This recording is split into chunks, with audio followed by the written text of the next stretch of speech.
Israel প্রধানমন্ত্রীর দপ্তর বৃহস্পতিবার জানিয়েছে, রোমান গোফম্যানকে দুর্ধর্ষ গোয়েন্দা সংস্থা মোসাদের পরবর্তী পরিচালক হিসেবে নিয়োগ দেওয়া হয়েছে। বর্তমানে তিনি প্রধানমন্ত্রী নেতানিয়াহুর সামরিক সচিব হিসেবে দায়িত্ব পালন করছেন। তবে গফম্যানের এই নিয়োগ নিয়ে সমালোচকরা বলছেন, তিনি আগে কখনো গোয়েন্দা সংস্থায় কাজ করেননি।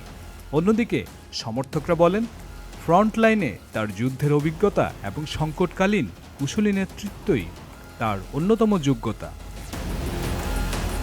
গফম্যানের জন্ম বেলারুশে। মাত্র 14 বছর বয়সে পরিবারের সঙ্গে ইসরায়েলে পাড়ি দেন। অভিবাসী কিশোর থেকে হয়ে ওঠেন ইসরায়েলি বাহিনীর দায়িত্বশীল কমান্ডার। তার যাত্রা ছিল কঠিন কিন্তু সাহসিকতায় পরিপূর্ণ। 1995 সালে ইসরায়েল ডিফেন্স ফোর্সেস IDF-এ যোগদান করেন। ধাপে ধাপে উঠে আসেন প্লাটুন কমান্ডার থেকে ব্যাটালিয়ন এবং ব্রিগেড কমান্ড পর্যন্ত।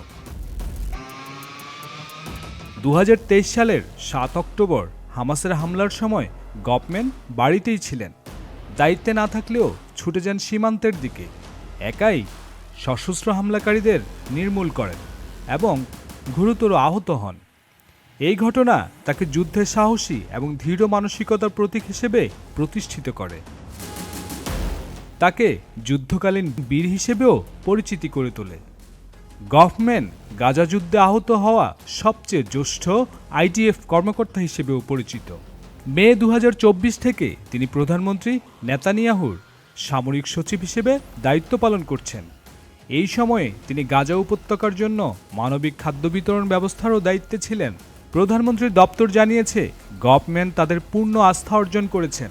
তবে মোসাদের শীর্ষ দায়িত্বে গফম্যানকে মোকাবেলা করতে হবে আঞ্চলিক হুমকি, জিম্মি কূটনীতি এবং গোয়েন্দা পরিচালনায় জটিল পরিস্থিতি। সেনাবাহিনী থেকে গোয়েন্দা সংস্থায় যাত্রা গফম্যানের জীবনের সবচেয়ে চ্যালেঞ্জিং অধ্যায় হতে যাচ্ছে। আগামী দিনে গফম্যানের প্রতিটি পদক্ষেপ, প্রতিটি সিদ্ধান্তই সারা বিশ্ব নজরে রাখবে। জহিরুল আলম সরকার, চ্যানেল আই।